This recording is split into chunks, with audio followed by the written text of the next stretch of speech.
ನಮಸ್ಕಾರ. GPL ಉತ್ಸವ 2017ರಲ್ಲಿ ನಾವು ಸಹ್ಯಾದ್ರಿ ಕಾಲೇಜಿನಲ್ಲಿ ಆರಂಭಿಸಿದ್ವಿ. ಈ ಬಾರಿ 10ನೇ ವರ್ಷದ ಅದ್ದೂರಿ GPL ಉತ್ಸವ GSB ಸಮುದಾಯಕ್ಕೋಸ್ಕರ ಮಾಡ್ತಿರುವಂತಹ ಒಂದು ಕಾರ್ಯಕ್ರಮ. ಈ ಬಾರಿ ವಿಶೇಷವಾಗಿ ಹೊಸ ಜಾಗದಲ್ಲಿ ಆಗ್ತಾ ಇದೆ.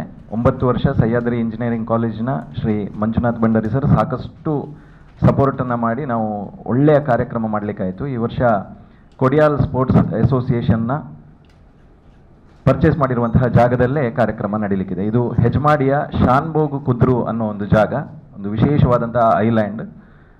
ಕಾರ್ಯಕ್ರಮ GPL ಉತ್ಸವ ಏಪ್ರಿಲ್ 10, 11 ಮತ್ತು 12ನೇ ತಾರೀಕಿಗೆ ಬೆಳಗ್ಗೆ 10 ಗಂಟೆಯಿಂದ ಆರಂಭವಾಗಿ ರಾತ್ರಿ 2 ಗಂಟೆವರೆಗೆ ಮ್ಯಾಚ್ ಇರ್ತದೆ.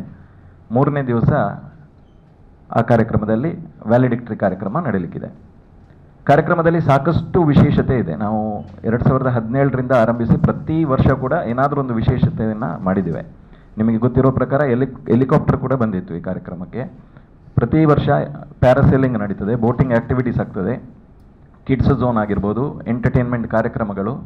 ಅನೇಕರು ಈ ಕಾರ್ಯಕ್ರಮಕ್ಕೆ ಬರ್ತಾರೆ. ಸುಮಾರು 25,000ದಿಂದ 30,000 ಜನ GSB ಸಮುದಾಯದವರು 3 ದಿವಸದಲ್ಲಿ ಭಾಗವಹಿಸ್ತಾರೆ. ಶಾಂಭವಿ ಆರತಿ ಅನ್ನುವಂಥದ್ದು ಒಂದು ವಿಶೇಷ, ಒಂದು ವಿನೂತನ ರೀತಿಯ ಈ ಭಾಗಕ್ಕೆ ಒಂದು ಹೊಸತು ಅಂತ ಹೇಳ್ಬೋದು. ನಮಗೆ ಉತ್ತರ ಭಾರತದಲ್ಲಿ ನಾವು ಪ್ರಮುಖವಾಗಿ ಕಾಶಿ ಆಗಿರ್ಬೋದು, ಹರಿದ್ವಾರ ಆಗಿರ್ಬೋದು, ಅಲ್ಲಿ ಗಂಗಾ ಆರತಿಯನ್ನು ನೋಡಿರ್ತೇವೆ. ಆ ಕಾಶಿ ಯಾತ್ರೆಯನ್ನು, ಹರಿದ್ವಾರ ಯಾತ್ರೆಯನ್ನು ಕೈಗೊಳ್ಳುವಾಗ ಆ ಒಂದು ಸಮಯ, ಸಂಜೆಯ ಸಮಯ, ಅದೇ ಆರತಿಯನ್ನು ವೀಕ್ಷಿಸಲಿಕ್ಕೋಸ್ಕರ ನಾವು ನೋಡಿರ್ತೇವೆ. ಯಾಕೆಂತ ಹೇಳಿದರೆ ಅಂತಹ ಆರತಿ ಈ ಭಾಗದಲ್ಲಿ ನಡೆಯೋದು ಕಡಿಮೆ. ತುಂಬ ಮಂದಿ ಪರಿಣಿತ ಒಂದು ಆರತಿ ಮಾಡುವವರು ಅಲ್ಲಿ ನಿಂತುಕೊಂಡು ಒಂದೇ ಸಮನೆ ಒಂದೇ ರೀತಿಯ ಮಂತ್ರೋಚ್ಚಾರಣೆ ಮೂಲಕ ಒಂದೇ ರೀತಿಯಲ್ಲಿ ಆ ನಾಗಾರತಿ ಆಗಿರ್ಬೋದು, ಶೇಷಾರತಿ ಆಗಿರ್ಬೋದು ಅಥವಾ ರಥಾರತಿ ಆಗಿರ್ಬೋದು ತೋರಿಸುವಂಥದ್ದು, ಅದೊಂದು ಮೈ ರೋಮಾಂಚನಗೊಳಿಸುವಂತಹ ಒಂದು ಆರತಿಯಲ್ಲಿ ಹರಿದ್ವಾರದಲ್ಲಿ ನೋಡ್ತೇವೆ, ಕಾಶಿಯಲ್ಲಿ ನೋಡ್ತೇವೆ. ಅಂಥದ್ದೇ ಒಂದು ತಂಡ ನಮ್ಮ ಉತ್ತರ ಕನ್ನಡದಲ್ಲಿ, ಅಂದರೆ ಕರ್ನಾಟಕದ ಉತ್ತರ ಕನ್ನಡ ಭಾಗದಲ್ಲಿ ಒಂದು ತಂಡ ನಿರ್ಮಾಣ ಆಗಿದೆ. ಮುಖ್ಯವಾಗಿ ತಂಡ ನಿರ್ಮಾಣ ಆಗಿರುವಂಥದ್ದು ಯುವ ಬ್ರಿಗೇಡ್ ಎನ್ನುವಂತಹ ಸಂಘಟನೆ ಅಘನಾಶಿನಿ ಎನ್ನುವಂತಹ ಕುಮಟಾದಲ್ಲಿನ ಒಂದು ನದಿಯನ್ನು ಅವರು ಸ್ವಚ್ಛತೆಗೊಳಿಸ್ತಾ ಇದ್ರು. ಆಗ ಅವರಿಗೊಂದು ಕಲ್ಪನೆ ಬಂತು, ಇಲ್ಲಿ ಒಂದು ಗಂಗಾ ಆರತಿ ಮಾಡಬೇಕು ಅಂತ ಹೇಳಿ. ಆಗ ಒಂದು ತಂಡ ಕಟ್ಟಿಕೊಂಡು ಅವರು ಆರತಿಯನ್ನು ಪ್ರಾರಂಭಿಸಿದ್ರು.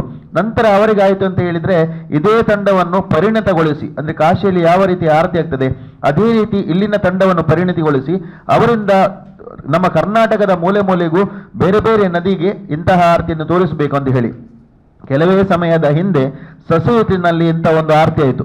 ಸಸಿಹಿತ್ಲಲ್ಲಿ ನಿಮಗೆ ನೆನಪಿರಬಹುದು, ಬ್ರಹ್ಮಕಲಶ ನಡೆಯುವ ಸಂದರ್ಭದಲ್ಲಿ ಇಂಥ ರೀತಿಯ ಒಂದು ಗಂಗಾ ಆರತಿ ಆಯಿತು. ಅದೇ ತಂಡ ನಾಡ್ದು ಶಾಂಭವಿ ನದಿಗೆ, ಶಾಂಭವಿ ನದಿ ಅಂತ ಹೇಳುವಾಗ ನಮ್ಮ ಪವಿತ್ರ ನದಿಯಲ್ಲಿ ಒಂದು, ಆ ಪವಿತ್ರ ನದಿಗೆ ಜಗನ್ಮಾತೆಯ ಒಂದು ಸ್ಥಾನವನ್ನು ಕಲ್ಪಿಸಿ ಆ ಒಂದು ಜಗನ್ಮಾತೆಯನ್ನು ಸ್ವರೂಪವನ್ನು ಚಿಂತಿಸಿ, ಅಂದರೆ ಹತ್ತಿರ ಬಪ್ಪನಾಡು ದುರ್ಗಾಪರಮೇಶ್ವರಿ ದೇವಸ್ಥಾನ ಇದೆ, ದುರ್ಗಾಪರಮೇಶ್ವರಿ ದೇವಿಯು ಅಲ್ಲಿ ಜಳಕಕ್ಕೆ ಅಂತ ಬರ್ತಾರೆ ಅದೇ ಶಾಂಭವಿ ನದಿಯಲ್ಲಿ.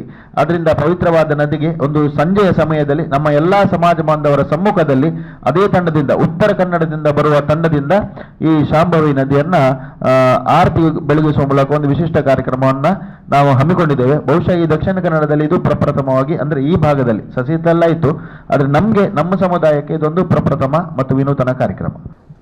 ರಿಜಿಸ್ಟ್ರೇಷನ್ ಕಂಪ್ಲೀಟ್ಲಿ ಆನ್ಲೈನ್ ರಿಜಿಸ್ಟ್ರೇಷನ್ ಇರಲಿದೆ. kodialsports.com ಎನ್ನುವಂತಹ ವೆಬ್ಸೈಟಿಗೆ ಲಾಗಿನ್ ಆಗಿ ಈ ರಿಜಿಸ್ಟ್ರೇಷನ್ ಪೋರ್ಟಲ್ ಮುಖಾಂತರ ರಿಜಿಸ್ಟ್ರೇಷನ್ ಮಾಡಿಕೊಂಡು ಅಪ್ರೂವಲ್ ಪ್ರಾಸೆಸ್ ಮುಖಾಂತರ ಅದೊಂದು ಪಾಸ್ ಅಪ್ರೂವ್ ಆದ ಕೂಡಲೇ ಅವ್ರಿಗೆ ಅವ್ರ ಮೊಬೈಲ್ ಫೋನಿಗೆ ಅದೊಂದು ಡಿಜಿಟಲ್ ಪಾಸ್ ಲಭ್ಯವಾಗ್ತದೆ.